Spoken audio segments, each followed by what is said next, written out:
నమస్తే, నేను Ranjani. Welcome to focus.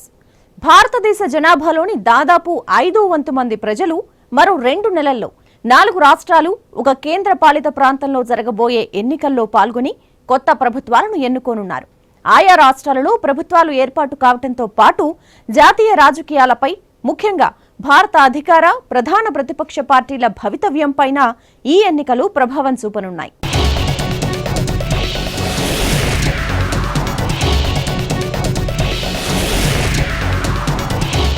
ప్రధానమంత్రి నరేంద్ర మోదీ నేతృత్వంలో భారతీయ జనతా పార్టీ దాదాపుగా గత 7 ఏళ్లుగా దేశంలో అధికారంలో కొనసాగుతోంది.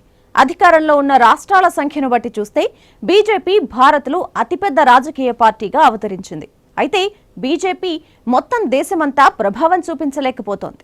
2019 ఎన్నికల్లో అది 11 పెద్ద రాష్ట్రాల్లో 75% పైగా స్థానాలు గెలుచుకున్నా తమిళనాడు, కేరళ లాంటి కొన్ని రాష్ట్రాల్లో మాత్రం ఒక్క సీటును కూడా దక్కించుకోలేకపోయింది. ఇప్పుడు అవే రాష్ట్రాల్లో మళ్లీ ఎన్నికలు జరగనున్నాయి.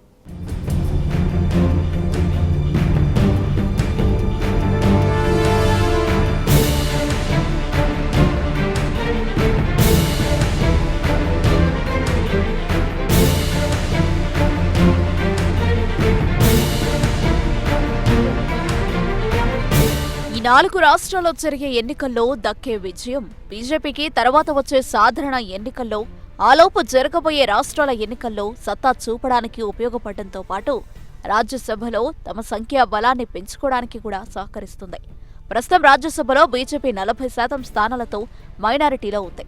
బీజేపీ 2019లో పశ్చిమ బెంగాల్లో 43% సీట్లు సాధించింది. అంతకుముందు అది ఆ రాష్ట్రంలో ఎప్పుడూ 5% కంటే ఎక్కువ స్థానాలు గెలుచుకోలేకపోయింది. ఇప్పుడు బీజేపీ మొదటిసారి పశ్చిమ బెంగాల్ ప్రభుత్వం ఏర్పాటు చేసేందుకు గట్టి ప్రయత్నాలు చేస్తోంది. బీజేపీ తమిళనాడు, కేరళ, పశ్చిమ బెంగాల్ నేరుగా ఎప్పుడూ ప్రభుత్వం ఏర్పాటు చేయలేదు. ఇప్పుడు ఈ రాష్ట్రాల్లో పార్టీని విస్తరించేందుకు అది రానున్న ఎన్నికలను కీలకంగా భావిస్తోంది. పశ్చిమ బెంగాల్ ఎన్నికలు దేశ రాజకీయాలను వేడెక్కిస్తున్నాయి. అధికారం కోసం టీఎంసీ, బీజేపీ నువ్వా నేనా అన్నట్లు తలపడుతున్నాయి.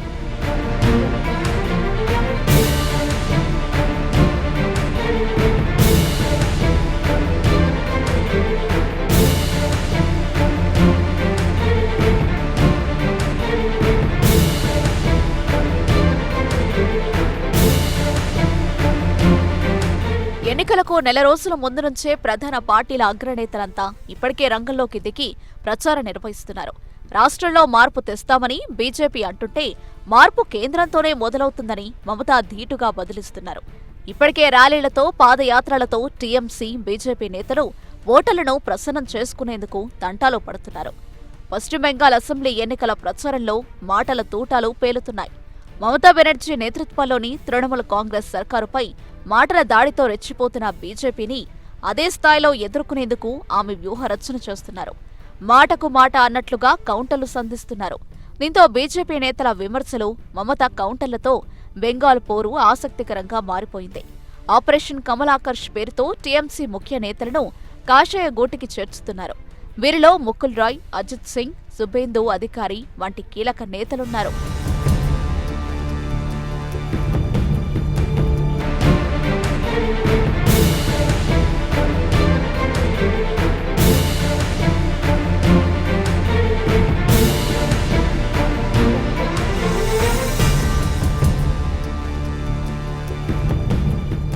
బీజేపీ నేతలపై మమతా ఘాటు వ్యాఖ్యలు చేశారు. తాను ఓట్ల కోసం ప్రజలను డబ్బులతో మభ్యపెట్టలేదని, ప్రజల ఆశస్సులతోనే తాను రాజకీయాలు చేస్తానన్నారు. నందిగ్రామ్లో ప్రచ్ఛన్న యుద్ధం జరుగుతోందన్న మమత, ప్రజలు, రైతుల హక్కు కోసం తాను ఎప్పుడూ పోరాడతానన్నారు. ఏప్రిల్ 1వ తేదీన ప్రజల జేబుల్లోకి డబ్బులు పెట్టి ఓట్లు అడిగే వారిని ఏప్రిల్ ఫూల్ చేయాలని మమతా బెనర్జీ పిలుపునిచ్చారు. బీజేపీలో చేరిన టీఎంసీ నేత సుబేందు అధికారిపై మమతా బెనర్జీపై ఘాటు వ్యాఖ్యలు చేశారు. బయటి వ్యక్తుల పార్టీలో చేరిన సుబేందు అధికారి భూమిపుత్రుడని ఆ విధంగా చెప్పుకోవడం సిగ్గుచేటన్నారు. మరోవైపు టీఎంసీ 10 ఏళ్ల పాలనలో రాష్ట్రం అధోగతి పాలైందని, ప్రజలు మార్పు కోరుకుంటున్నారని బీజేపీ ప్రచారం చేస్తోంది. ఈసారి బెంగాల్ గడ్డపై ఎగిరేది కాషాయ జెండాని అన్న ధీమాతో ఉంది. ఈ నేపథ్యంలో చివరకు బెంగాల్ ప్రజలు ఎవరికి పట్టం కట్టబోతున్నారన్నది సర్వత్రా ఆసక్తిని రేకెత్తిస్తోంది.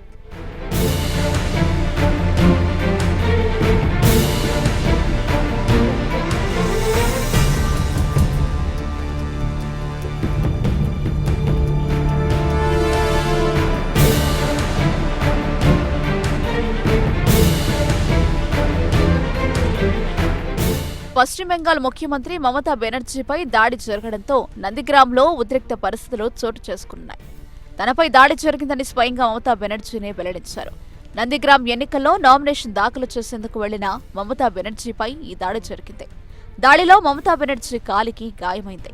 ప్రచారాన్ని వాయిదా వేసుకుని చికిత్స కోసం కోల్కతా వెళ్లి ఎస్ఎస్కేఎస్ ఆసుపత్రిలో చేరారు. నందిగ్రామ్లో పథకం ప్రకారం తనపై దాడి జరిగిందని, 4 వ్యక్తులు దాడి చేశారని తెలిపారు. దాడి జరిగినప్పుడు ఒక్క పోలీసు కూడా అక్కడ లేడని, తనపై కుట్ర జరుగుతోందని ఆరోపించారు. మరోవైపు మమతా బెనర్జీ వ్యాఖ్యల్ని బీజేపీ ఖండించింది. దాడి పేరుతో సానుభూతి పొందాలని భావిస్తున్నారని విమర్శించింది.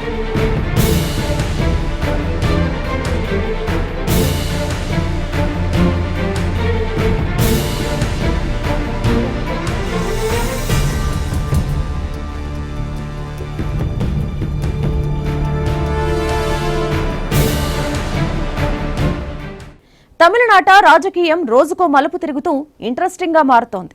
పోలింగ్ కి ముందు పాత పొత్తులన్నీ వీడిపోతున్నాయి, కొత్త పొత్తులు చిగురిస్తున్నాయి.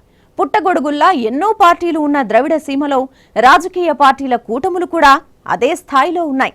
పాలక అన్నా డీఎంకే, బీజేపీ కూటమి అందులో మొదటిదైతే, విపక్ష డీఎంకే, కాంగ్రెస్, లెఫ్ట్ పార్టీలతో మరో కూటమి రెండోది. ఇక ఈ రెండూ చాలవన్నట్లు కమల్ పార్టీ సారథ్యంలో థర్డ్ ఫ్రంట్ కూడా ఉంది. అందులోనే శరత్ కుమార్ పార్టీ కూడా కొనసాగుతోంది. ఇక మరోవైపు శశికళ బంధువైన టీటీకే దినకరన్ సారథ్యంలోని ఏఎంఎంకే ఆధ్వర్యంలో 4వ కూటమి కూడా ఇటీవలే ఏర్పడింది. ఇందులో హైదరాబాదీ పార్టీ ఎంఐఎం చేరింది.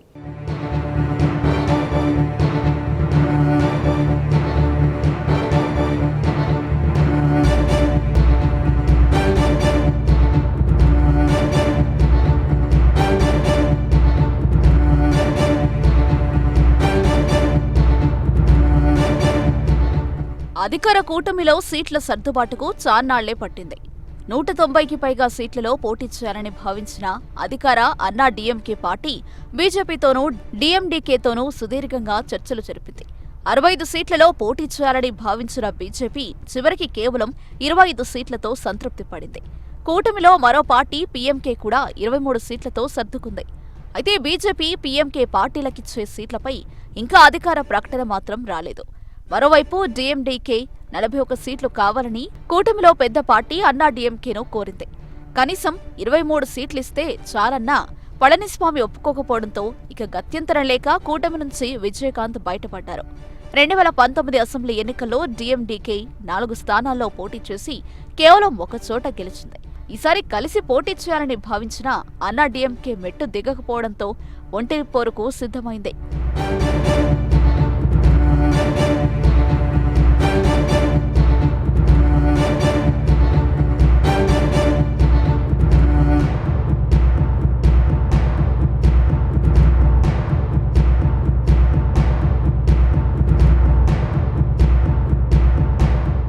అటు డీఎంకే సారథ్యంలోని కూటమి సీట్ల సర్దుబాటును పూర్తి చేసుకుంది. తమిళనాడులో పెద్దగా బలం లేని కాంగ్రెస్, లెఫ్ట్ పార్టీలు పెద్దగా పేచి పెట్టకపోవడంతో డీఎంకేకు సీట్ల సర్దుబాటు సులభ సాధ్యమైంది. ఇంకోవైపు కమల్ హాసన్ నేతృత్వంలోని మక్కల్ నిధి మయం థర్డ్ ఫ్రంట్ బలోపేతానికి విజయకాంత్కు గాలమేస్తున్నారు. థర్డ్ ఫ్రంట్లో ఇదివరకే సీట్ల సర్దుబాటు ముగిసినా విజయకాంత్ వస్తే తలా కొన్ని సీట్లను వదులుకుని ఆయన పార్టీ డీఎండీకేకు సీట్లు కేటాయించాలని కమల్ హాసన్ భావిస్తున్నట్లు సమాచారం. థర్డ్ ఫ్రంట్ లో మరో కీలక నాయకుడు మాజీ ఎంపీ శరత్ కుమార్ సైతం ఇదే అభిప్రాయంతో ఉన్నారు. వీరిద్దరూ సంయుక్తంగా ఆహ్వానం పంపినా విజయకాంత్ నుంచి ఇంకా స్పందన రాకపోవడంతో వారికి ఎదురుచూపులు తప్పడం లేదు. మొత్తానికి తమిళనాడులో రాజకీయ పొత్తులు రోజుకో రకంగా మారిపోతున్నాయి. మరోవైపు అధికార, ప్రతిపక్ష పార్టీలు పోటాపోటీగా మేనిఫెస్టోలో విడుదల చేస్తున్నాయి.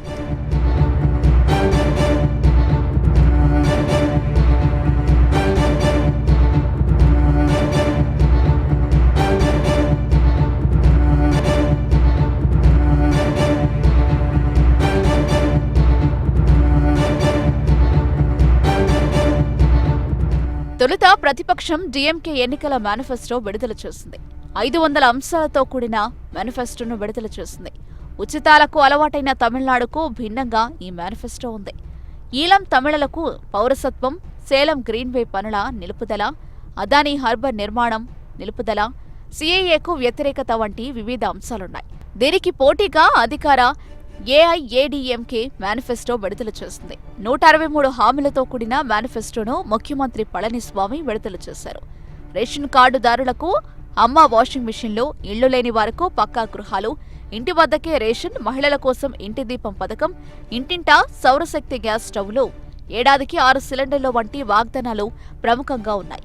మహిళలకు ప్రయాణ ఛార్జీల్లో రాయితీ, సౌరశక్తి స్టవ్లు, ఇంటి వద్దకే రేషన్, కేబుల్ ప్రసారాలు, అమ్మ వివాహ కానుక పెంపు, నవదంపతులకు సారే పథకాలున్నాయి.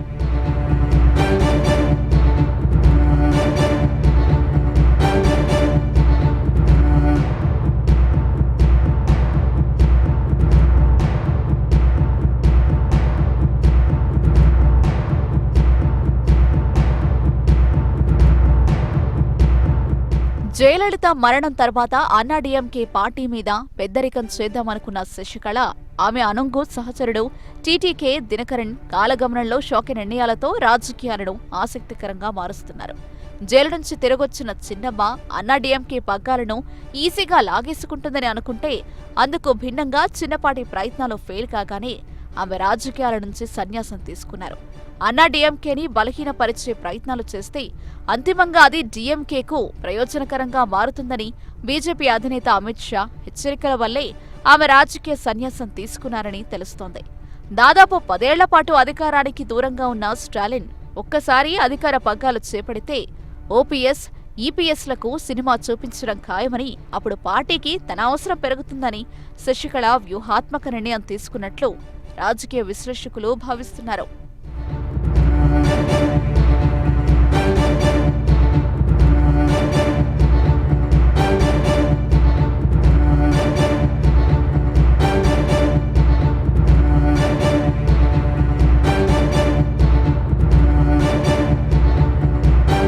ఎన్నికల వేళ కేరళ, అసోంలో ప్రచారాలు ఊపందుకున్నాయి. కేరళలో ఎల్డీఎఫ్ కూటమి ముందంజలో ఉండగా బీజేపీ సైతం 100కు పైగా స్థానాల్లో పోటీ చేసేందుకు రెడీ అయింది. ఇక్కడ కాంగ్రెస్ సైతం బరిలో ఉండటంతో ఎన్నికలు రసవత్తరంగా మారనున్నాయంటున్నారు రాజకీయ విశ్లేషకులు. ఇక అసోంలో బీజేపీ సిట్టింగ్ స్థానం కావటంతో ఈ దఫా గెలుపు తమదేనన్న ధీమాలో ఉంది. అయితే సీఏఏ ప్రకంపనలు అసోంలో ఎన్నికలపై ప్రభావం చూపనుండటంతో పాటు కాంగ్రెస్ స్థానిక పార్టీలతో పొత్తు ప్రాధాన్యత సంతరించుకుంది.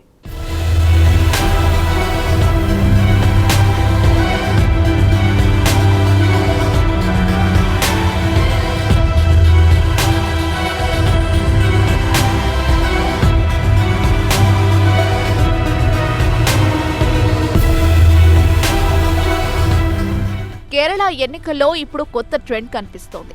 పాత తరానికి స్వస్తి చెప్పి కొత్త తరానికి ప్రాధాన్యమిస్తున్నాయి ప్రధాన పార్టీలు.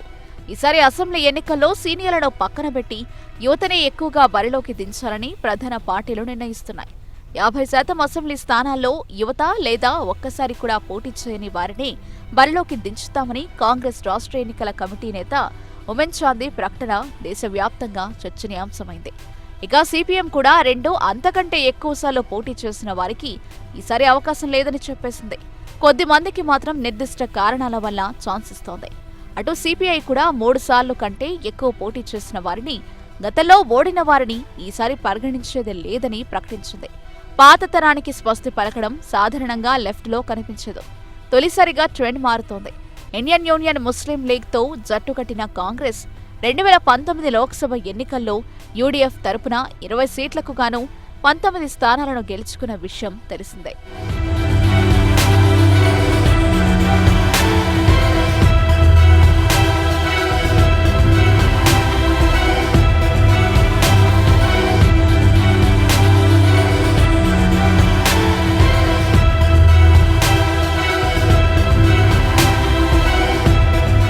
కాంగ్రెస్ నేత రాహుల్ గాంధీ ఇటీవల కేరళలో పర్యటించి గతానికి భిన్నంగా ఓటర్లను ఆకట్టుకునే ప్రయత్నం చేశారు.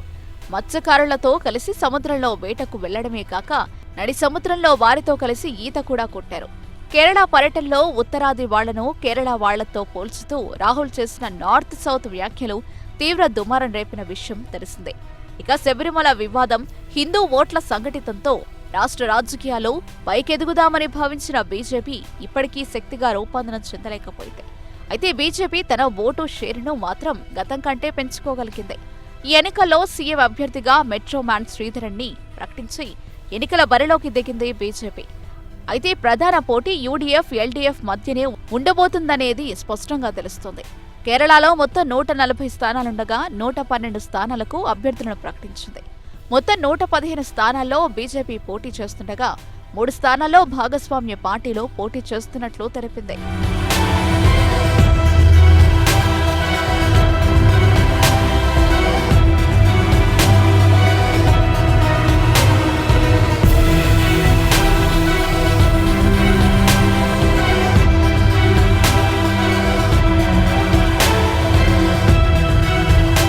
అస్సాం రాష్ట్రంలో బీజేపీ తనదైన శైలిలో దూకుడు ప్రదర్శిస్తోంది. ముఖ్యమంత్రి అభ్యర్థిని ప్రకటించకుండానే మోడీ చరిష్మాతో ఈసారి కూడా బీజేపీ అస్సాం రాష్ట్రంలో పాగా వేయాలని ప్రయత్నిస్తోంది.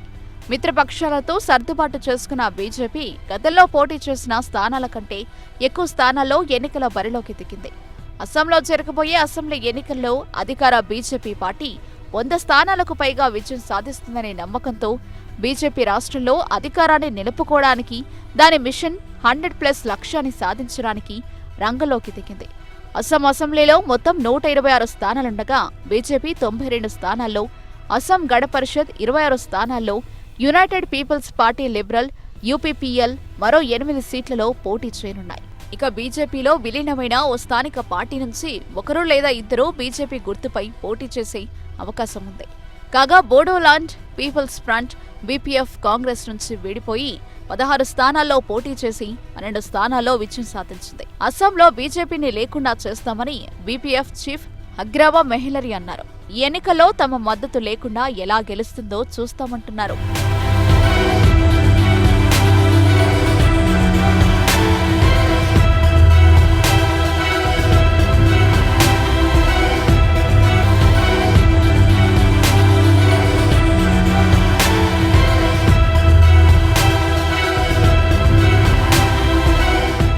దఫాలు అధికారంలో కొనసాగిన కాంగ్రెస్ 5 ఏళ్ల క్రితం ఎన్నికల్లో ఓటమి పాలై బీజేపీకి అధికారాన్ని అప్పగించింది.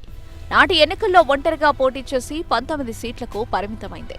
ఈసారి అధికార సాధనే లక్ష్యంగా సిపిఐ, సిపిఎం, సిపిఐ, అంచలై గణమోర్చా, సుగంధ ద్రవ్యాల వ్యాపారి పార్లమెంటు సభ్యులు, అఖిల భారత యునైటెడ్ డెమోక్రటిక్ ఫ్రంట్ అధ్యక్షుడు బద్రుద్దీన్ అజ్మల్ పార్టీలతో పొత్తు పెట్టుకుంది. అజ్మల్ పార్టీకి ముస్లింలలో మంచి పట్టుంది. పొత్తు నేపథ్యంలో ఈసారి తమ కూటమి విజయం తథ్యమని పీసీసీ చీఫ్ రిపున్ బోరా ధీమా వ్యక్తం చేస్తున్నారు. అయితే అస్సాంలో కాంగ్రెస్ పార్టీ అధికారంలోకి వస్తే రాష్ట్రంలో పౌరసత్వ సవరణ చట్టాన్ని నిలిపివేసేలా మరో చట్టాన్ని తీసుకొస్తామని ప్రకటించారు. బీజేపీ ప్రజల మధ్య కుల, మత, ప్రాంతీయ, జాతి విభేదాలను పెంచడానికి కుట్రలు చేస్తోందని, సీఏఏ అనే దుర్మార్గపు చట్టంతో దేశంలో విభజన రేఖలు గీస్తున్నారని మండిపడ్డారు. అస్సాంలో సీఏఏ రద్దు, 5 లక్షల ప్రభుత్వ ఉద్యోగాలు, నెలకు 200 యూనిట్ల వరకు ఉచిత విద్యుత్ సౌకర్యాన్ని కల్పించనున్నట్లు వెల్లడించారు.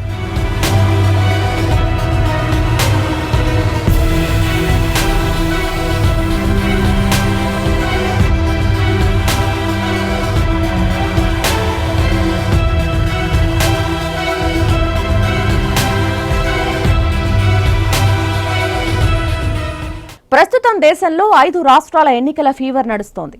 వెస్ట్ బెంగాల్, అస్సాం, తమిళనాడు, కేరళ, పుదుచ్చేరిలకు ఇప్పటికే ఎన్నికల నోటిఫికేషన్ వచ్చేసింది. ఈ 5 రాష్ట్రాల ఎన్నికలను బీజేపీ సెమీఫైనల్స్ గా భావిస్తోంది. ఇప్పటికే పలు కాంగ్రెస్ పాలిత రాష్ట్రాలను చేజిక్కించుకున్న బీజేపీ ప్రాంతీయ పార్టీలు బలంగా ఉన్న ఈ 5 రాష్ట్రాల్లో పాగా వేయగలిగితే దేశంలో తమకు తిరుగుండదని నమ్ముతోంది. అయితే బీజేపీ ప్లాన్స్ గ్రౌండ్ లెవెల్లో అంతగా వర్కౌట్ కావట్లేదు. కొన్ని అంశాలు ఆ పార్టీ ముందరి కాళ్లకు బంధం వేస్తున్నాయి. ఇప్పుడు ఇవే అంశాల్ని ప్రధాన అస్త్రాలుగా ప్రతిపక్ష పార్టీలు, స్థానిక పార్టీలు మలుచుకుంటున్నాయి. మరి ఎన్నికలు ఏ పార్టీకి అధికారాన్ని కట్టబెడతాయో చూడాలంటే మరికొద్ది కాలం